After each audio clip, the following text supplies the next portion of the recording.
Donc, je vais vous parler oui, de Franca Rame en tant que giullaressa, c'est-à-dire jongleuse, jongleuse pour la cause des femmes,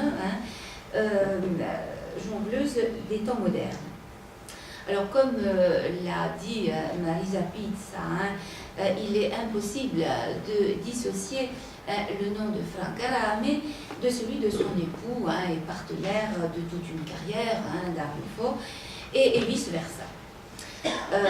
En 1997, comme vous savez, fut attribué à Dario Fo le prix Nobel de littérature.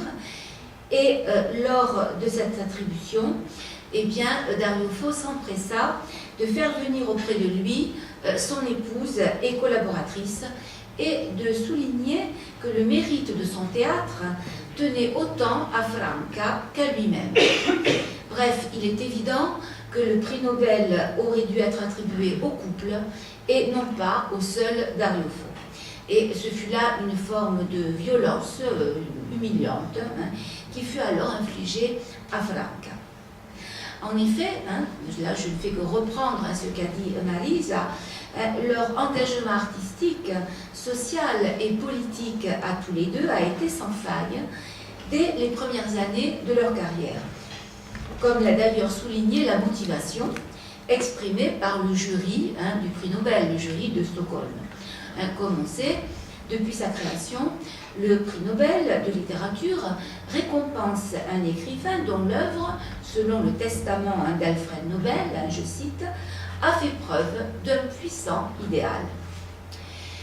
Fin de citation. Et donc, quand la commission suédoise attribua le prix Nobel à Dario Fo, la motivation était que, je cite encore en déformant à peine, dans la tradition des jongleurs médiévaux, Dario Fo tourne le pouvoir en dérision et rend leur dignité aux opprimés, poussant l'auditoire à prendre conscience des abus et des injustices de la société. Fin de citation. Alors, cette motivation exprime le couronnement d'une carrière fortement engagée politiquement et humainement. Et donc, une carrière à deux, bien évidemment. Dario Fo et Franca Rame ont formé un couple d'auteurs-acteurs hors du commun. Dario Fo, comme vous l'avez entendu tout à l'heure, est à la fois auteur, acteur, metteur en scène, scénographe de tous ces spectacles.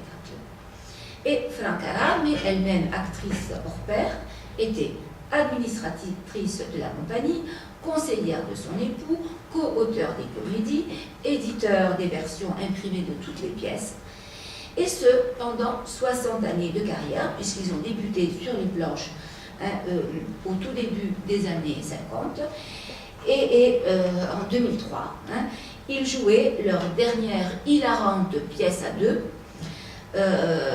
L'anno Malovice e Falo, une satire de Silvio Berlusconi, président du Conseil, une comédie loufoque, grinçante,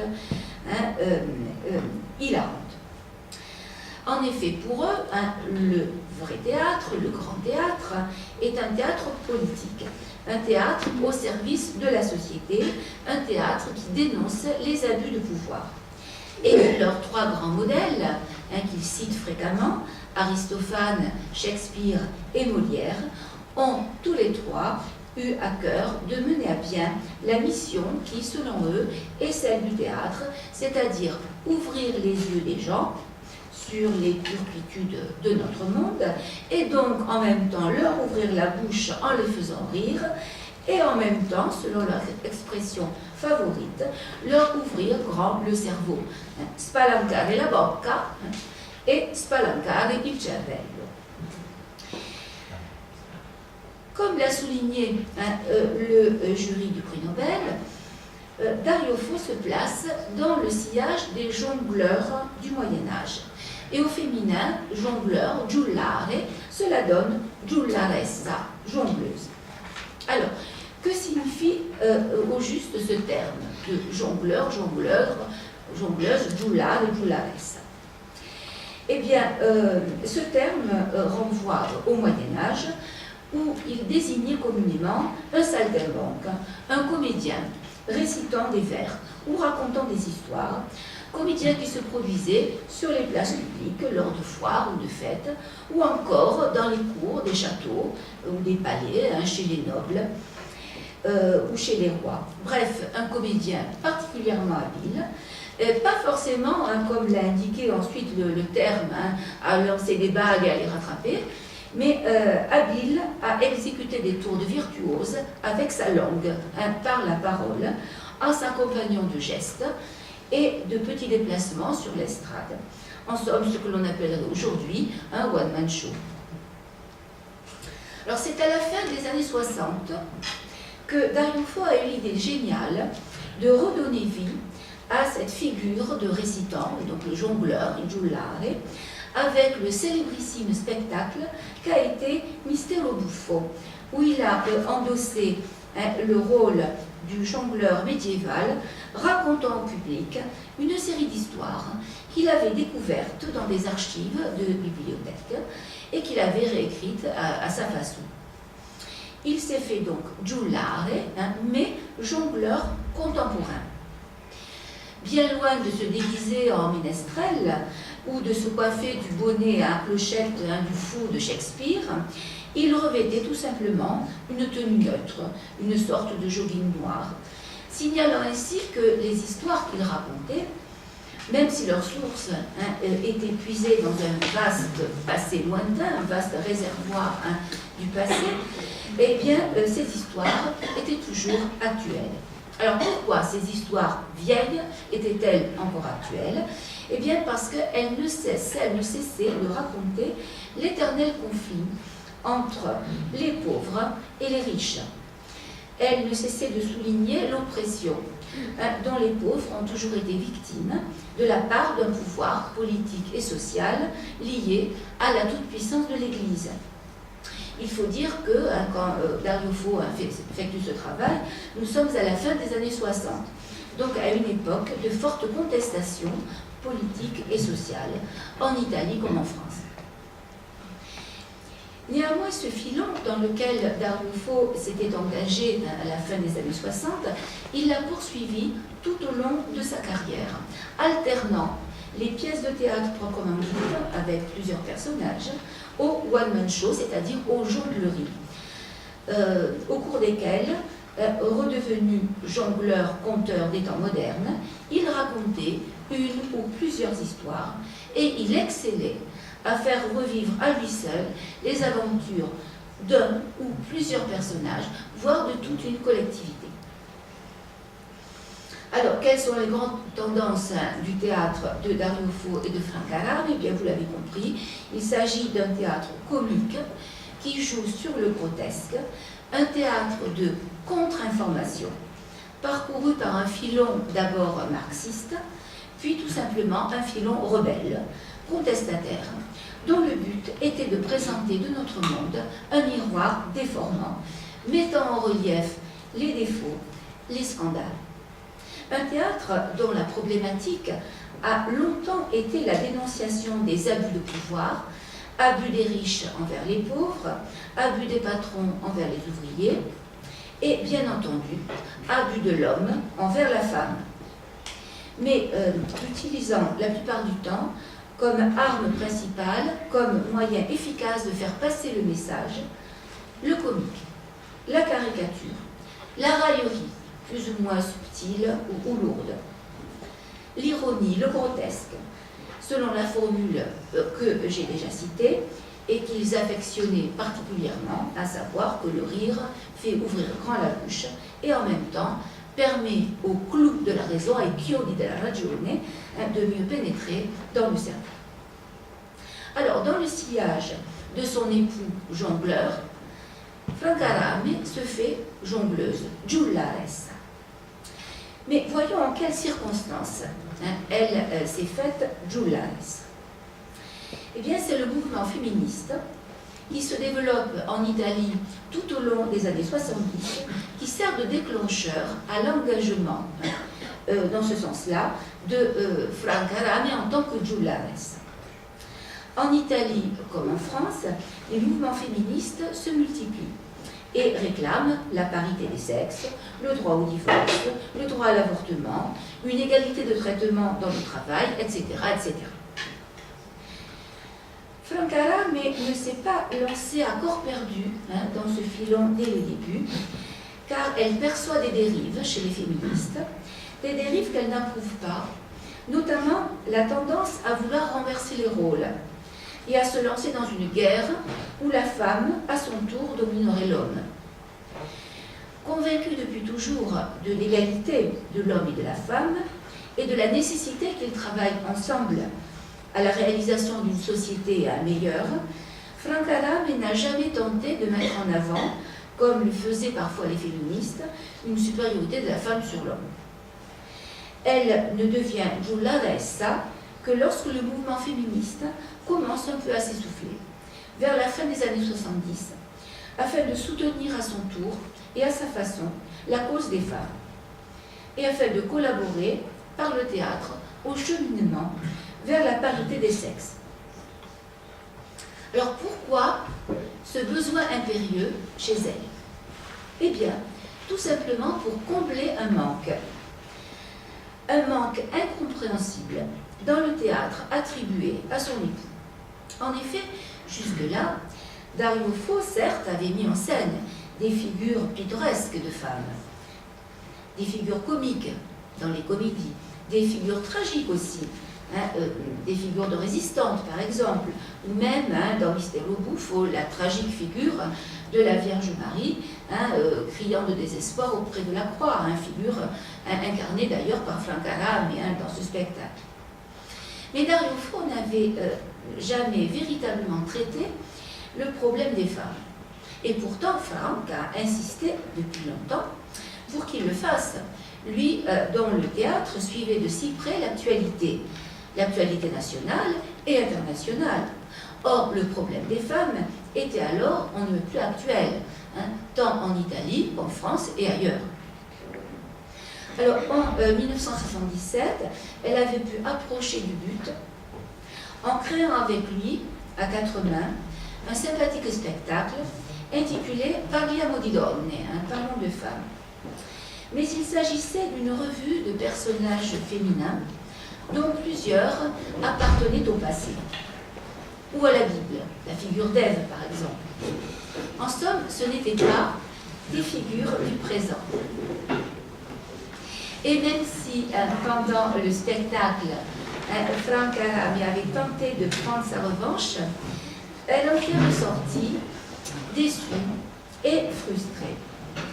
Et cette frustration s'exprime d'ailleurs fort bien dans l'extrait que je propose de visionner, même si, bon, la scène est fabriquée, ce n'est pas improvisé, mais néanmoins, on va voir que cette frustration s'exprime, puisque dans le morceau que l'on va voir, Franca Rame est censé occuper la scène et faire sa démonstration comique du rôle envahissant que les hommes ont toujours joué.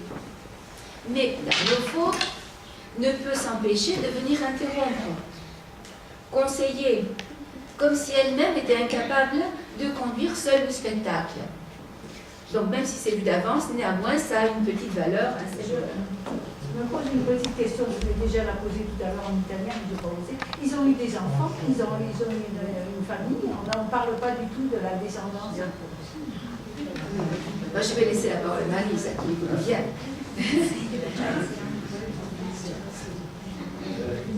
Sì, Angela nella introduzione parlava di Jacopo Fo. Jacopo è il figlio di Dario e Franca che da sempre lui è uno scrittore, un attore, fa spettacolo, soprattutto un attore monologante, le lezioni spettacolo, e ha ripreso da Dario e Franca la Onlus Nobel per i disabili, cioè lavora per i disabili, gli spettacoli teatrali sono devoluti a questa Onlus, quindi prosegue questo impegno sociale dei genitori. Ma senti di quelli, sta toccando a poveracci, è una vita che si tendono a ripetere le medesime cose.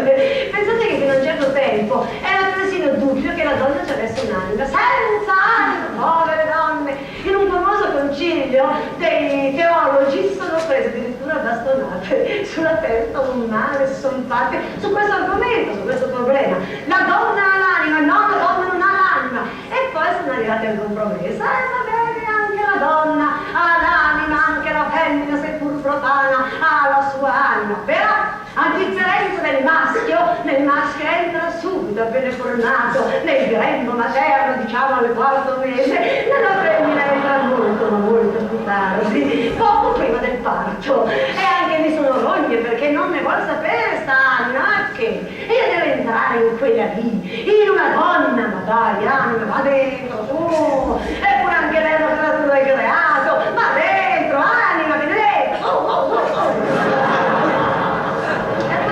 creatura secondaria sono veramente fortunata a essere nata in questa epoca, in questo periodo. Posso parlare pubblicamente, non dico qui in televisione che si sa, è da poco che c'è la riforma, ma su un palcoscenico, parlare. Pensate che durante Shakespeare, per esempio, le donne che potevano salire su un palcoscenico era proibito. Tutti i ruoli femminili venivano recitati da ragazzi e da uomini. La Giulietta, per esempio, la famosa, quella della Romeo, la faceva un ragazzo, eccolo qua.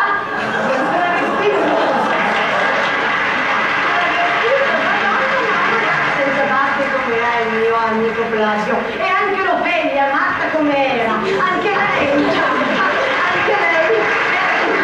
un ragazzo che non perdeva la parrucca, la Desdemona, detta anche la disordinata.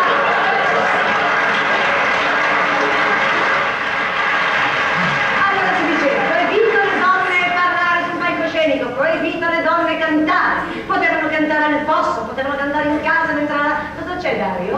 Una cosa, grazie di aver intervisto in serie sul palcoscenico con te, questo lo spettacolo è giusto che parlino le donne, io volevo soltanto darmi un consiglio, cioè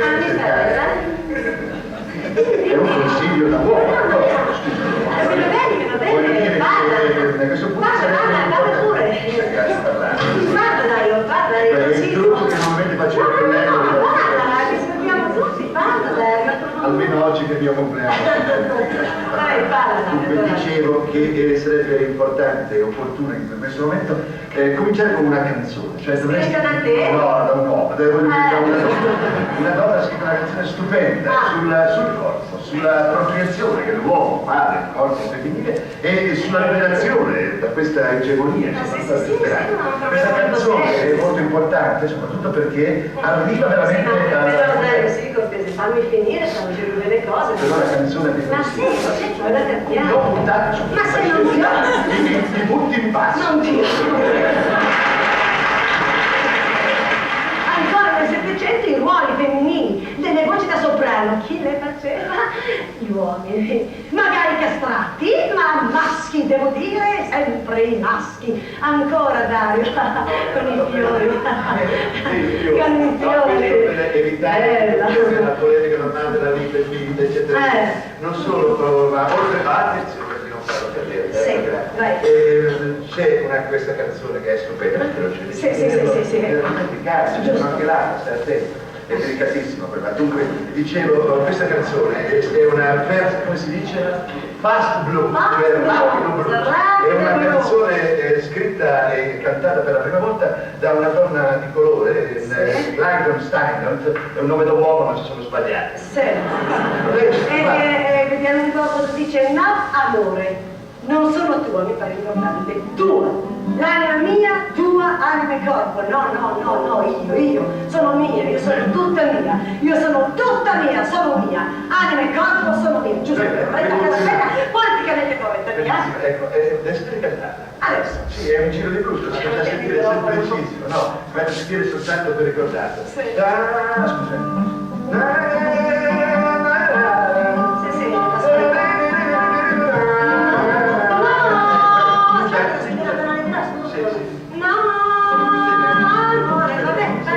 No, volevo dire che ti dispiace se è un uomo che ti accompagna. Vai, volevo aiutarti in un particolare. Siccome qui ci sono degli appoggi musicali, cioè degli interventi soltanto di appoggio, dove manca un saxofono, manca il contrabbasso, soprattutto manca la tromba. Mi permette soltanto l'indicazione, la faccio vedere dietro, alle tue spalle. Non disturbarmi, dai, Per la porta di collaborazione ricordo. Allora. Aspetta, comincio io. Blues. Blues sexy.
Voilà. Alors, cet extrait est très représentatif des revendications de Frank Haar, mais elle a pu mesurer à quel point elle-même, en tant que femme et épouse, est subordonnée à son mari, à quel point elle est considérée par tout le monde comme subalterne. En effet, l'opinion publique attribue tout leur théâtre, leurs décisions, leurs choix, leurs ruptures au seul Dario Fo, comme si elle-même n'était qu'une simple actrice récitant un texte écrit et mis en scène par son époux. Épuisée par l'énorme travail accompli et non reconnu, elle décide, en somme, de faire trêve. On dit aujourd'hui, elle décide de quitter les planches et de se consacrer à d'autres activités.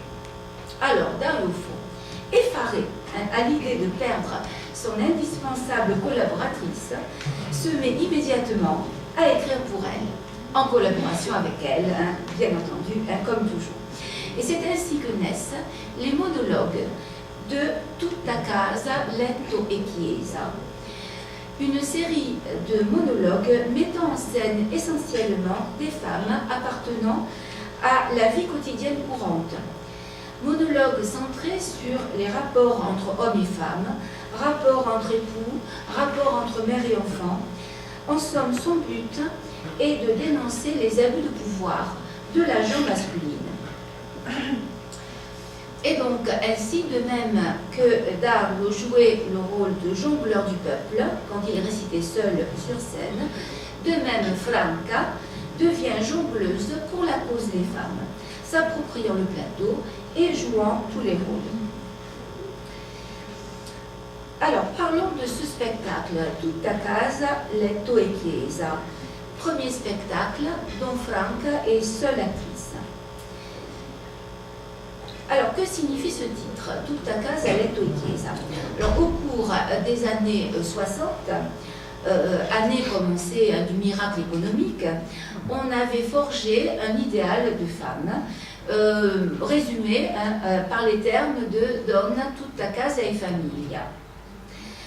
C'est-à-dire la femme entièrement dévouée à sa maison, tutta casa, et à sa famille, à l'éducation des enfants. Avec la démocratie chrétienne alors au pouvoir, naît aussi, un peu par dérision sans doute, une autre expression, tutta casa e chiesa, désignant une femme toute dévouée à sa maison, à la casa, mais aussi à l'église, à la chiesa, parce qu'une bonne mère de famille doit forcément être aussi une bonne catholique. Alors, Franca-Rame, entre la casa, la maison, et la chiesa, l'église, insère le lit, il letto, tutta casa, letto et chiesa. Alors, le lit, certes, un meuble voué à la reproduction, et donc à la construction d'une famille, mais surtout, avant tout, un meuble, instrument de consommation sexuelle de la femme par l'homme. Alors, ce spectacle, Tutta casa, letto, chiesa, entièrement au féminin, obtint d'entrée un succès retentissant. Un spectacle donc sur la condition de la femme, femme de tous les âges et femme de toutes les classes sociales. Au départ, il est constitué de 4 à 6 monologues sur les diverses formes d'oppression.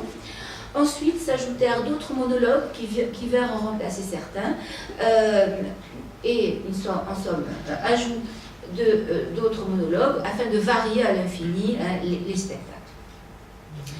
Alors, comme Dario Fo l'avait fait avec Mistero Buffo, Franca-Rame récite seule ces textes où elle remet en question la représentation traditionnelle de la prétendue nature féminine. Les personnages mis en scène, pour la plupart, sont des figures, on va dire, traditionnelles, car Franca-Rame défend le couple monogame et la famille. Mais ces femmes qu'elle met en scène comprennent progressivement, ou très vite, qu'elles ont adhéré, contraintes et forcées, à la féminité imposée par la société patriarcale. Et elles se révoltent, de façon comique, grotesque, ou même encore tragique. Car il y a rarement un dénouement heureux proposant une véritable solution, une voie à suivre. Le final, et en effet, ne propose jamais de catharsis, c'est-à-dire de purification, jamais de consolation. Le final amène toujours les spectateurs à réfléchir. Il constitue en somme une provocation au public, provocation à la façon traditionnelle de penser. Et c'est pourquoi le théâtre de Franca-Rame n'est pas un théâtre sur les femmes adressé aux seules femmes, il s'adresse également aux hommes, qui s'y trouvent, à juste titre, caricaturés. Le plus célèbre des monologues de Tutta casa, letto e chiesa s'intitule Una donna sola, une femme seule. Et en un seul personnage, comme vous allez le voir, sont concentrées de façon caricaturale toutes les misères tragicomiques de la femme au foyer. Vous verrez qu'elle est seule sur scène, face au public, et la protagoniste qu'elle incarne est censée dialoguer avec une voisine apparue à la fenêtre de l'immeuble d'en face. Et les répliques de la voisine ne sont pas audibles, mais elles sont aisément imaginables. Ce sont les questions que l'on devine posées par la voisine qui amènent la donna sola, la femme seule, à prendre conscience de l'état d'aliénation dans lequel elle vit. Car, certes, elle possède un appartement garni d'appareils électroménagers sophistiqués, elle a la radio, elle a la télévision, mais à partir de ces répliques, le public de la salle comprend peu à peu que cette femme est prisonnière, aliénée, ligotée à sa maison et à ses enfants, qu'elle est la proie d'un beau-frère dépravé qui vit avec la famille, proie d'un voisin voyeur, et aussi d'un maniaque qui la tourmente au téléphone en lui disant des obscénités. Et pour couronner le tout, on découvre que le mari la tient enfermée à clé chez elle, par jalousie, tout en la trompant bien sûr avec une fille plus jeune, qu'il a même mise enceinte. Bref, on va dire la totale. De quoi pleurer, n'est-ce pas? Eh bien non, on ne pleure pas, parce que l'accumulation, l'exagération sont précisément une des formes du comique et même du grotesque, grâce auquel la leçon peut passer.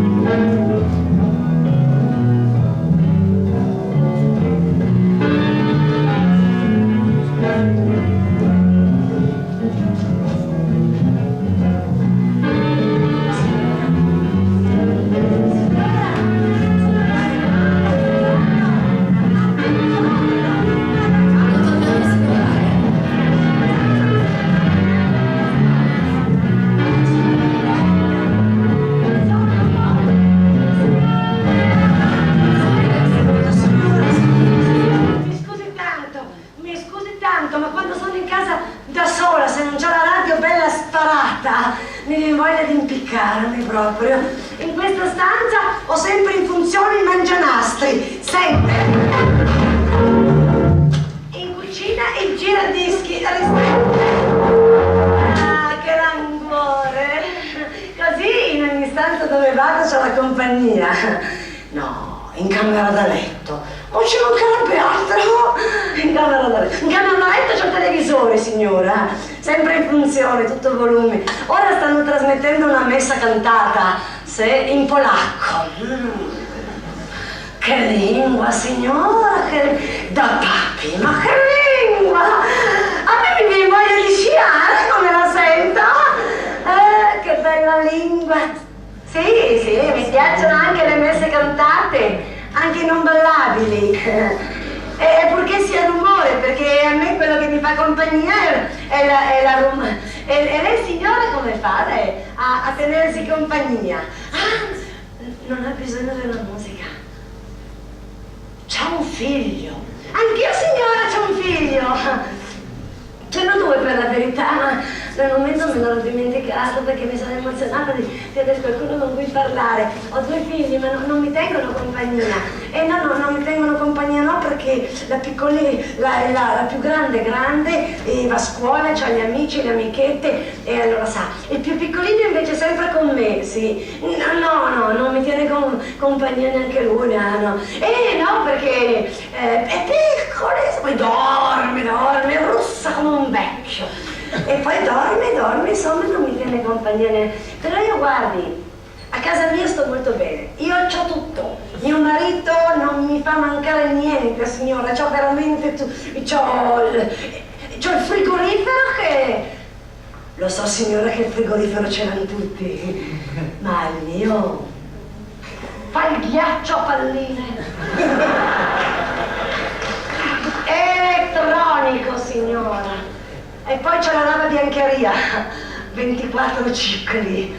Potrei lavare pesante, leggero, leggerissimo, persino la carta, che non c'ho mai carta sporca. Potrei lavarla che non si romperebbe, sa? Lava e asciuga, è un portento. Ma come asciuga poi la lava biancheria, signora. So che certe volte devo ribagnare tutto perché troppo secco non posso stirare, e poi c'ho i frullatori, c'ho le pentole, sono tutto un'elettronica io, signora. Sì, ce l'avevo. Ce l'avevo brava, veniva aggiornata, poi è scappata, poi ne è venuta un'altra, è scappata anche quella, scappano tutte le ragazze a casa mia. No, non per me, ma che scherza. Beh, per mio cognato.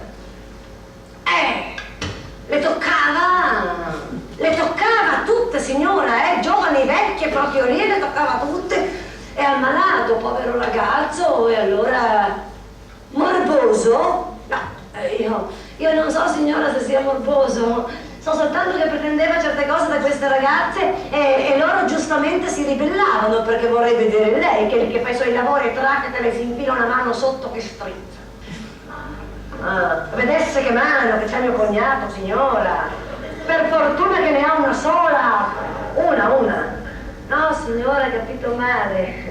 È un incidente di macchina, ha avuto un incidente di macchina, pensi poverino, neanche 30 anni, è rotto dalla testa ai piedi, l'hanno ingessato tutto seduto per farlo stare più comodo, ma è tutto ingessato, gli hanno lasciato soltanto un buchino per respirare e per parlare. non per parlare, mi scusi, per respirare e mangiare. Parlare non parla, come va a parlare? Tutto ingessato così. Poi dunque la testa, gli occhi è rimasto sano, non glieli hanno ingessati, c'ha fuori questi due occhioni che guardano, persino ossessivi devo dire, che seguono sempre. Poi è rimasto sano anche nella mano toccacciona e gliel'hanno lasciata fuori, sa? E poi è rimasto sano, non so come dire, signora, ci conosciamo da così poco tempo che non vorrei che lei pensasse male di me. È rimasto sano lì. Come è sano lì, signora? Una roba esagerata, sa? Che tutto il giorno vorrebbe che lei mi capisce che cosa è. No, signora, per quello si distrae. E va leggendo, legge, si informa. Fumetti porno! C'è la stanza piena, signora, di quelle riviste schifose, con su tutte le donne in certe posizioni stortate, tutte scomode, che per me dopo le fotografie le ingessano come mio cognato, sa? Si rompono, con di quei particolari, signora, ingranditi a colori, di quei pezzi di carne anatomica, che io le rare volte che guardo devo stare lì un quarto d'ora per capire che pezzo di carne è, e quando lo capisco faccio spavento. È un defiliato di macelleria, signora! Che orrore! Così, da che tutte quelle ragazze lì sono scappate, mi occupo io del cognato. Cosa vuol mai? Io lo faccio per mio marito, suo fratello, dopo tutto, a me. Mio cognato a me. Ma vorrà scherzare, signora? Mi rispetta e come, ci mancherebbe altro. A me, prima di allungare la mano, me lo chiede sempre, me lo chiede.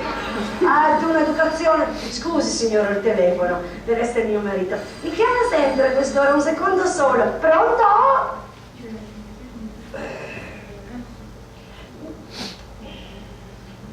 Vaffanculo! Pronto? Scusi la parolaccia volgare che ho detto, che io non dico mai parolaccia, signora, ma quando ci vuole... No, ci vuole... Non era mio marito, ci mancherebbe altro. Non lo so! Non so chi sia, è un porcone telefonico, cara signora. Un errotone pazzo che sa cosa pagare di bollette alla fine del mese. Mi telefona 3, 4, una volta al giorno, signora. Mi dice di quelle parole, ma di quelle parole che io non le ho mai sentite in tutta la mia vita, sa, che le ho cercate perfino sul vocabolario, zingarelli, non ci sono, saranno moribondo, non so dire, poche parole, sono qui tutta sudata dall'impotenza, dalla rabbia. Ammalato? Signora, a me non mi interessa se è malato, perché guardi che c'è già in casa uno io di ammalato, sono mica l'infermiera di Sporcaccione d'Italia, cara signora, io sa, questo è ancora lui, perché va avanti tutto il giorno, ma ora mi sono preparata, stia a sentire cosa mi dico, non la faccio neanche parlare, non la faccio piantare. Pronto, porco, ti avverto che il telefono è controllato dalla polizia, e che se tu non la... Ciao. Mio marito, signora, mio marito. No, Aldo, caro, ciao. No, non ce l'avevo con te, ma scherzi. Credevo che fosse un signore, che c'è un signore che telefona sempre qua e dice delle parole veramente tremende, chiede sempre di te e quando me ne dice a me da dire a te che io non te le dico. Allora per spaventarlo ho detto guarda che è la polizia, sa? È arrabbiato, è molto arrabbiato con te perché dice che tu gli devi dei soldi. E allora, no, il nome non lo dice, no. Come? Cosa stai dicendo? Sono in casa. Aldo, ti giuro che sono in casa. Che numero di telefono hai fatto? E se ti rispondo dove vuoi che sia, Aldo? Non sono uscita. Ti prego, come faccio a uscire? Se mi tieni in casa chiusa a chiave, ma guardi signore che mi... Pronto? No, non sto. Voilà, on va arrêter là. Ti rispondo dove vuoi che sia, Aldo. Alors ce monologue est également, comme vous l'avez compris, une dénonciation de la marchandisation du corps féminin, dénonciation de la pornographie et bien sûr du sentiment de culpabilité que la société a toujours insufflé dans l'esprit de la femme. Et en effet, la femme sexuellement harcelée ne peut trouver d'aide nulle part, car la femme harcelée, même par téléphone, est forcément coupable de provocation. La voisine, comme vous l'avez compris, lui suggère d'appeler la police, du moins pour se libérer du voyeur, etc. Et que répond la femme? La polizia? No, non la chiamo. Sa cosa succede? Arrivano, stendono un bel verbale, vogliono sapere fino a che punto ero nuda o vestita in casa mia, se ho provocato il guardone con danze erotiche e per finire solo io, mi becco una bella denuncia per atti osceni in luogo privato ma esposto al pubblico. No, me la cavo da sola. De même, comme vous l'avez entendu il y a quelques secondes, elle ne parle pas à son mari du porco telefonico, du cochon qui nous téléphone, car son mari trouverait moyen de lui dire que c'est sa faute à elle. Mais grâce au dialogue avec la voisine, qui est en fait un dialogue avec le public,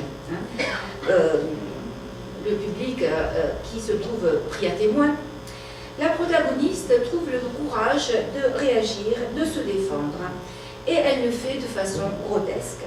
D'abord, je résume, elle se débarrasse de son beau-frère, dont elle fait dévaler le fauteuil roulant dans l'escalier. Ensuite, elle se débarrasse du voyeur, un bon coup de fusil de chasse, puis elle attend son mari, la carabine en joue, et à la fin, on imagine qu'elle va tuer son mari. Donc une histoire tragique au final, tragique complètement, tant par les éléments qui la constituent que par le dénouement. Mais une histoire jouée sur un mode comique, puisque c'est à travers le comique et le grotesque que le couple Dario Fo-Franca Rame fait passer la morale de son théâtre. Et le jeu frénétique de l'actrice, les multiples caricatures de personnages ou de situations, les mini-sketchs insérés au fil du monologue, tissent autour d'elle un réseau d'anneaux, si bien que la protagoniste finit par sortir de ses gonds et carrément, à la fin, péter les plombs, comme on dit familièrement, et elle va tuer tout le monde. Alors, je vais vous faire écouter maintenant le début d'un autre monologue. C'est celui-là, je remets mon disque. Un autre monologue qui est particulièrement réussi, qui s'intitule Il risveglio, le réveil. Et ce monologue met en scène une jeune ouvrière qui est mariée, qui est mère d'un bébé et qui nous fait assister en direct, de façon grotesque, au rituel infernal de tous les jours ouvrables, depuis le moment où, de très bonne heure, la jeune maman doit s'occuper de son enfant et le conduire à la crèche, tandis que le mari, lui, peut dormir encore une demi-heure. Et donc, depuis le matin jusqu'au retour à la maison, le soir, quand elle rentre de l'usine, avec le couffin dans une main, le sac à provisions dans l'autre, et ainsi de suite. Donc, un monologue qui, comme vous le devinez, dénonce le double travail de la femme, car bien que la scène se déroule au petit matin, il est 6 heures du matin à peu près, la protagoniste, tout en monologuant, mime les dialogues avec son mari, et elle nous fait vivre en direct aussi les soirées occupées par les soins du bébé, les travaux domestiques, tous à la charge de la jeune femme, bien entendu, tandis que le mari est au bar ou regarde un match de foot à la télévision. Un pezzo, una saldatura, un colpo di trapano, un colpo di trancio, un pezzo, una saldatura, un colpo di trapano, un pezzo, una saldatura, un colpo di trapano, un pezzo, una saldatura, un colpo di trapano, un colpo di trapano, ma roba da pazzi. Mi sogno di lavorare anche quando sto dormendo, già non basta in fabbrica. Maledizione. Ma che ore sono? Oh mamma, sono le 6. Oh, sono le 6, non ha suonato questa disgraziata. arriverò in ritardo, non ce la farò a portare il bambino, non ce la farò, le suore, se ritardo soltanto 10 minuti non me lo prendono più. Oh mamma, perché non suona? La devo buttare via, Forza bambino, forza che comincia la nostra giornata, sveglia, bel padronino della tua mamma, andiamo. Tanto per cambiare sei fatta la pipì addosso che ti ho cambiato, che saranno 3 ore che ti ho cambiato, pisone, non pisone. Eccolo qua, Patelli, dietro Patelli, l'acqua calda. Zitto che papà dorme, l'acqua calda non viene, Vuoi vedere che quel disgraziato mi ha spento il boiler? No, non è un disgraziato. Coraggio, laviamoci il facettino e laviamoci il culascino, caro bel fisore. Eccolo qua, zitto, non piangere, che papà deve dormire almeno ancora una mezz'oretta, che poi deve scattare alla Sandokan. Chi è? Sandokan? No, niente caro, dormi, non è niente, scusami, e papà deve scattare alla Sandokan per andare nella fabbrica e prendere il tram, e poi deve prendere il treno, una bella asciugatina al mio bambino e una bella spolveratina di formaggio grattugiato. Chi mi ha messo qui il formaggio grattugiato con quello che costa? Via, tiriamolo su.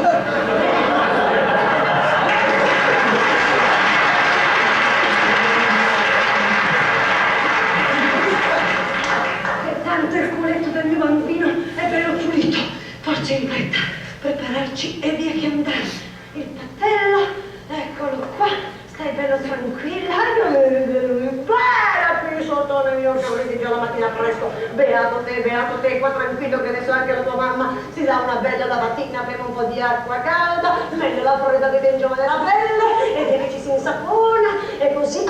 Le maledizioni, ma che ecco non ne viene più, con cosa mi asciugo adesso? Accidenti, una famiglia come questa qua, che sta in una casa come questa qua, con 200 famiglie che tutte insieme hanno la mania di lavarsi, tutte alla stessa ora, e non c'è mai l'acqua. Fammi chiudere, via in fretta, pazienza, tanto me mi guarda. Chi mi guarda me? Non mi guardano, però mi annusano, e se mi annusano è meglio mettere un po' di deodorante, che per l'invenzione lo spray.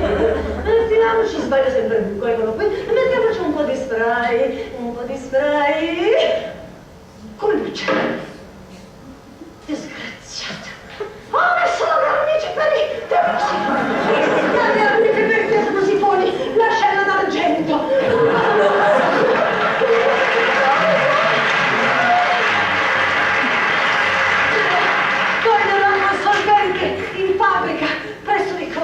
Sono già le 6:05, via in fretta, correre.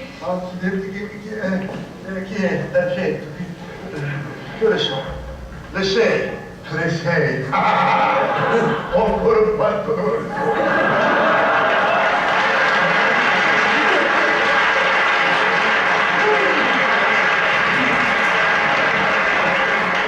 In un quarto d'ora mi faccio un sonno che sono almeno 6 ore. Che forza che... Via di corsa, ce la facciamo, ce l'abbiamo fatta.